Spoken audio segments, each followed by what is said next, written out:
one alone. So that was how it was. Then the rupee, for one thing, had a great value. Things were so cheap, it was unimaginable nowadays. I got a place in Connaught, a flat in a Connaught Place, 3-room kitchen, patio and all that, with balconies, whatnot, for 100 rupees, rent. Can you imagine even a kitchen being given out nowadays for 100 rupees? Then the independence struggle came and we got independence. At that time the Muslims had to leave, and go away. So it was a Muslim property. There were 4 tenants living there. We were one of them. We were paying 100 rupees. Whereas the other tenants, because they had come much earlier than me, were paying 75 rupees. And we wrote to the custodian who had taken over the building, I said, this is injustice. Why should we pay 100 rupees with the other for the same accommodation? We're paying 75. They reduced the rent. So that was what Delhi was. That was what India was, you see. And there was nothing like Gujarat and Bombay President. It was all Bombay Presidency. And everybody was brother and sister. Nobody bothered about Marathi speaking or Gujarati speaking. No distinction. It was all media's doing, and I blame them for it. The Delhi that she's describing, do see the photograph of Connaught Place right at the back there, because to me that exemplifies the Delhi she's talking about, this kind of nostalgic Delhi tinged with a certain kind of innocence. Of course, I don't agree that those times were innocent, and I think when you talk to her in detail and you push her, then you realize that no historical time is innocent. And so she has a critique. It's not like she doesn't have this very simple view only of India at that time. She also talks about the kind of corruption that began when Nehru's coterie, the sycophancy. She's very critical of Nehru always being with children of rich people. She's a great admirer of Gandhi. She talks about partition. So there are all kinds of, when you push her, there are other kinds of things that come out, that don't actually present this time in the same kind of way she's describing right now. And that's why I just wanted to clarify that she has a more complex position about these times. Should we go around a little bit, walk a little bit?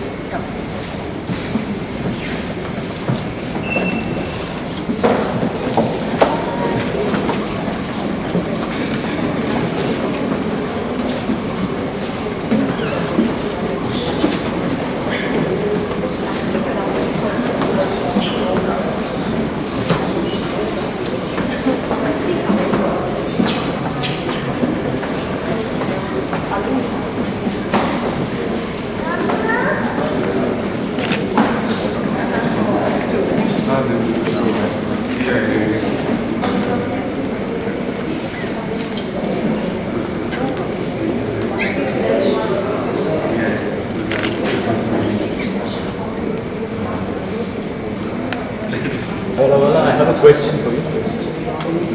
Tell them about it. Yes. Tell them about it.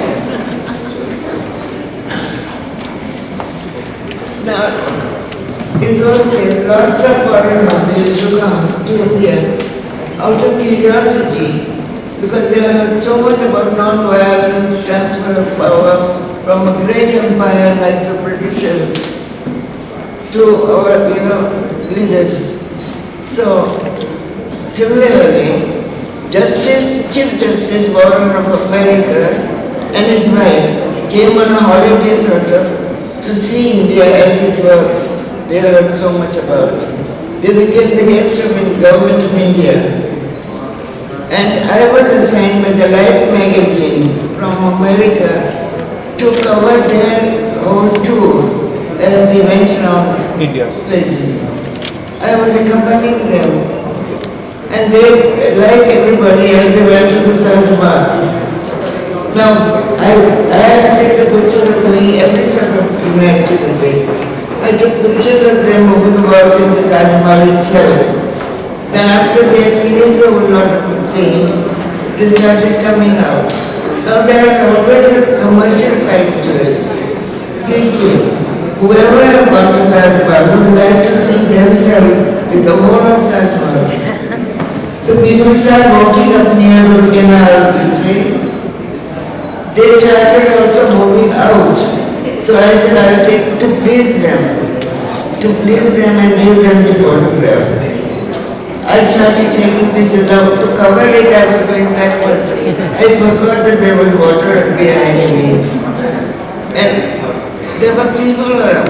My husband was there, my son was there, because it was a New Year's Day.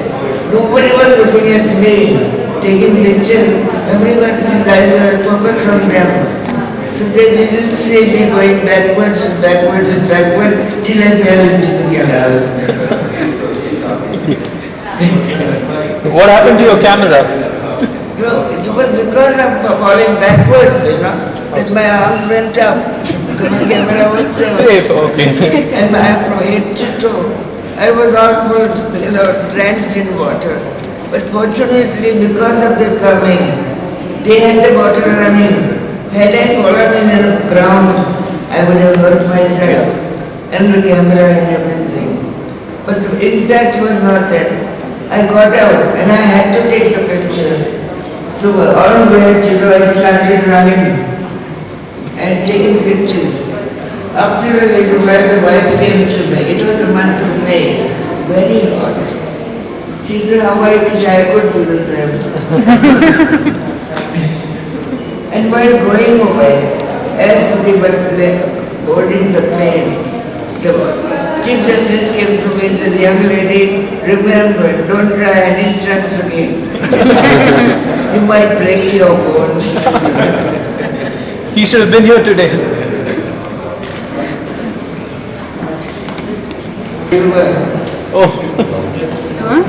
So like that thing, you have to take risk.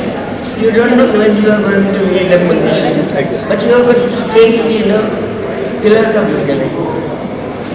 Because I am hurt, I can't take the third, it's not mine.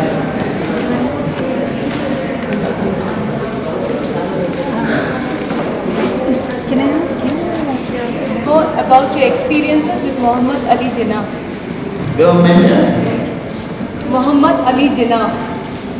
Muhammad Ali Jinnah. No, Jinnah, just before their Independence Day, that is the 14th, Jinnah for the last time was leaving India to go to Pakistan. So he had a press conference. It was in a very small room. It must be 15 by 15 or something. And all the chairs were put in there. And you will see from this picture of Jinnah that I could not cover the whole lot of people because there was no wide angle camera. I had only the normal lens. And there was another photographer with me also. So we decided to use a higher angle so that diagonally we could sort of cover a little more. There were packing cases, huge big ones, that tall and that big. Wooden crates, for this furniture and all that was taken away. There were one on another, that is two of them stacked near the wall and in the corner. So we said this is a good vantage point to go up and take the pictures. Now, my colleague said I'll go up first, I'll take the picture, then he go. He went up, he took the picture, he came down. While coming down, he discharged the top one. Now, we thought they were full, but they were empty. So the top one being empty, shifted. And it was balanced and I didn't know about it. I went up, took pictures also. Coming down, the crate started moving before me. And crate and everybody put that in front of Jinnah. In the beginning, because he was being disturbed. Do you remember his expression? Do you remember his expression? Do you remember his expression? Yeah, it was around. And suddenly it changed. He said, I hope you're not amused. And कहते हैं कि जगत के ऊपर दिमाग चलाना the statesman came it into the press, the chairman followed. Can you tell us something about your JJ School of Art? Can you tell us something about JJ School of Art when you were a student there? Yeah, we had a nice time. What did you learn? What did you learn there? Not much. At that time, there was one Captain Solomon. He was very much interested in the art students. He was very much interested, and he is a real good artist. And he used to run the whole place all right. And it was a co-educational school. We went for hardly a few girls like us, me. So, we used to be very active. There were 5 tennis courts. The open field. There was no architectural section at that time, no commercial section at that time, only the art portion. So it was an open space. And then we used to, and Solomon and all this were very enthusiastic. So there were extracurricular activities. We used to have plays, everything to do with art, art form. We used to have open stages, public performances also. So it was a nice life. And in the beginning I went there only in the mornings because there were St. Xavier's College and JJ School of Art, one behind the other. You could go from one to the other, with one little lane. So I took the morning classes in the JJ School of Art. And then at 10 o'clock would attend the Xavier's College for 1 year. So like that, between the two of us, I was very busy. I was there for about 8 or 9 years. I did my diploma in painting, and I did the teacher's course also. Then I had to go to work. And Solomon was really good. They used to get commission for boys to go out and paint, collages and all that sort of thing. Metro cinema you will see inside, that was done by the students in those days. I want to know who actually shot her pictures. There are a lot of pictures of her in very candid moments. Sorry. She wants to know who shot your pictures. I don't know really. Honestly. I can answer. My colleagues were. Some of them by her colleagues. So she had a friend called Sathagopan. And there's a picture you see in that room where she's making a face at the camera. That's my favorite picture of her. That's taken by her friend Sathagopan, who was junior by about 8 years. And he started calling her Mummy. He gave her the nickname Mummy. And after that, everybody started calling her Mummy. So, people who were much older than her would call her Mummy. And some of them taken by her husband. So the family ones are obviously taken by the husband because, with the son, those are all taken by the son. And most of them by other colleagues. Thank you. You will see it's a section called Public Dreams, Personal Moments. It's a section which focuses on the early years of nation building. So you'll see a lot of nation, the early histories of the nation. In the new nation, you needed to build steel plants and dams, but you also needed to define what would be national culture. So the photograph here by Nehru, she was Nehru talking to Indranee Mehwan and Shri Majika, because what we were also defining that Bharatanatyam, Odissi, Manipuri, and I think there was one more, Kuchipudi, become the 4 national dance forms, and obviously at the exclusion of many other forms. So there is also a kind of a critical engagement here because, you're looking at these photographs and of course there's a certain irony when you're looking back at these photographs. So if you look at the photograph, say,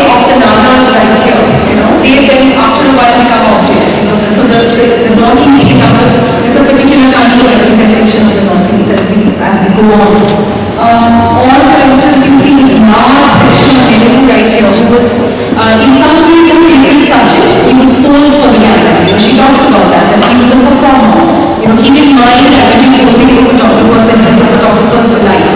So you see that photograph which is there happening as well of Nehru standing next to this board saying photography prohibited. He's quite conscious of the fact that he's right there and he's posing for the camera. And she photographs the children. So if you go to the display cases there, in the last row, you will see letters that Rajiv and Sanjay have written, to her son, inviting them for their birthday party. So she was on that kind of terms with Mrs. Gandhi. And after a while, of course, Mrs. Gandhi then begins to bring in the security, and she gets very disillusioned with photography. So I'm going to actually ask her one more question before I end here, and then you can ask her other questions, but I'm going to ask her why she gave up photography. But before that, let me just point out some other pictures to you. The first Republic Day that we know, we often see Republic Day as it's synonymous for us with Vijay Chowk, whereas the first Republic Day was actually held at the Purana Killa, at this, where the National Stadium is now. So she was there for that very first Republic Day, 1950. You will see some lovely pictures of the Dalai Lama. The Dalai Lama came to India in 1956 for the first time. She photographed him at this Buddhist conference. There's a very interesting photograph where he's standing flanked by Chamukai outside. And of course, there's a lot of tension between them because by now, the Dalai Lama is thinking of leaving China, and Chamukai is warning him that it will be a mistake. That's something I've sourced from the autobiography. And 3 years later, the Dalai Lama would escape into India. At this time, there was nobody to document that crossing. So there are photographs there of the Dalai Lama, a very kind of selfish Dalai Lama in the 60s. You see him there. There are some pictures of Janet Kennedy with Queen Elizabeth. There's another picture of Queen Elizabeth on the third class compartment of the train that Gandhiji used to travel by. There's a lot of lending section here. Somebody once asked me, and I told not somebody, one of the questions that I was asked was, why do you have, how is it that she photographs so much of Nehru? And it is, said with a certain kind of critique. And I said to this journalist, I said that I'm equally to the fact that there's so much of Nehru, but it was a different time, and my way of being self-reflexive about that is to pick out a little story that she told me that you could find in that picture there. And I'll just repeat the story for you. A Bengali man once comes up to her at an exhibition and says, did you ever take a photograph? Did you never take any photographs of Bose? And she says no, and he says, but then why have you taken so many photographs of him? And so that's my way of bringing that question back here. Why did you take so many photographs of him? It's a critique that I have too, so I put that in here. And now you ask her this question, why did she love photography, and let her answer that. So why did you love photography? It's a license by the people to do whatever they like, anytime they like. And law and order was not very strictly enforced, because it was all beginners getting everything. And our mentality is that there should be a number one behind us, always like a hero. So all this, the leaders had become very old. They had been old when they were struggling for independence. So they were much older than that. And they started leaving their work and going away or dying out on us. And even among my colleagues, so many of them started moving out of this field work, going and sitting in their own office to do commercial work. And because of that, the standard, they entrusted the work of taking photographs to the darkroom workers who were not educated, who didn't know how to live a cultural life among all the diplomas. The embassies and other world embassies have been in Delhi. And naturally, each embassy has its own standard of doing work. Our people didn't understand. They didn't understand the dress code. They went to the parties which were very formal, in ordinary pajamas and all that sort of thing. So all that sort of things. And another thing, a craze for earning money came in. Because of the embassies wanting pictures, with big leaders. The leaders would tell, and the assistants would tell the photographers, go on taking pictures with the leaders and we'll buy them from you. That made them very greedy. So even when the permission was not given to take pictures, they would get into the parties or functions from the hedges on the side without the host knowing anything about it. Not only that, but there were eats and drinks served. They started partaking of that. Because they never seen such, wonderful things, being served. Even drinks by the Chinese embassy. So like that. And it became so difficult for the ambassadors and their people to manage them. Within half an hour of doing all these things which are very illegal, they would want to come and sell their pictures to the host. And the host didn't like it. So once I heard an ambassador saying, will somebody kick these bloody photographers out? I said, if I have to do work with respect, which I already have done, I wouldn't be associated with this kind of people. So just to keep out of that company, I wanted to be a photographer. That day I decided, because I would go only on invitation, and I was always treated as a guest along with being a photographer. Whereas they were not, they had just come in without permission. Then the security menace was very great because Mrs. Gandhi was shouting that she was going to be killed and all that sort of. They were scared. And even the photographers were not trusted also. They were security cleared. Each one, they would want to come and see the camera, there was nothing hidden inside to shoot. So like that.